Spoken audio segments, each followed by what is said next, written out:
Hej, så er det vist blevet tid til en boganmeldelse. Det drejer sig om den her lille fætter med evangeliet i centrum. Skrevet af Tim Chester og Steve Timmons, udgivet på Lose forlag. Det er en meget let læst bog, men ikke let læst forstået på den måde, at man bliver hurtigt færdig med den. Det er sådan en bog, der går helt ind. Jeg synes faktisk, den er utrolig god. Titlen er med evangeliet i centrum, og det siger rigtig meget om, hvad den handler om. Den er som tredelt, hvor første del af bogen fokuserer ligesom på en evangeliecentreret forandring. Altså, hvordan ændres et liv, så at det bliver mere et liv med evangeliet i centrum. Altså, I kender godt det her med, at man kan have forskellige centre i sit liv. Også måden, vi ser universet på, er sådan en forståelse af, hvordan vi lever.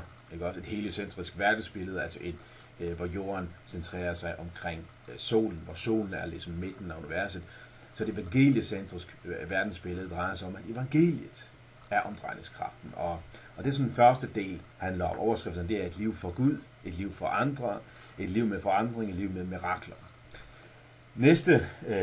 Det næste afsnit, næste trin, kan man næsten tillade sig at sige, er evangeliet-centrerede perspektiver.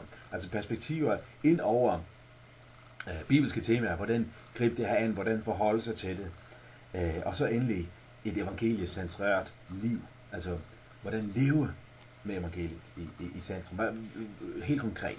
Hvordan skal det have indflydelse på vores beslutninger, vores relationer, vores venner, vores horisont, vores ejendele, vores lidelse. Det er en rigtig fin bog. Jeg kunne godt tænke mig at bruge den i mit ægteskab, i sådan, ikke fordi jeg sådan har noget særligt at lære med kone, men mere fordi at bruge den til vores andagt i fællesskab. Jeg kunne også godt tænke mig at tage den op i kernegruppen, det er det vi kalder vores cellegruppe eller bibelstudiekredse i vores kirke. En super fin bog. Jeg har læst den en gang nu, men det var ikke sidste gang. Det var sådan en gang for ligesom at se den anden.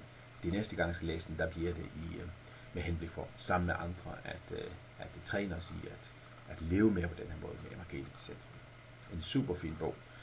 Topkarakter herfra.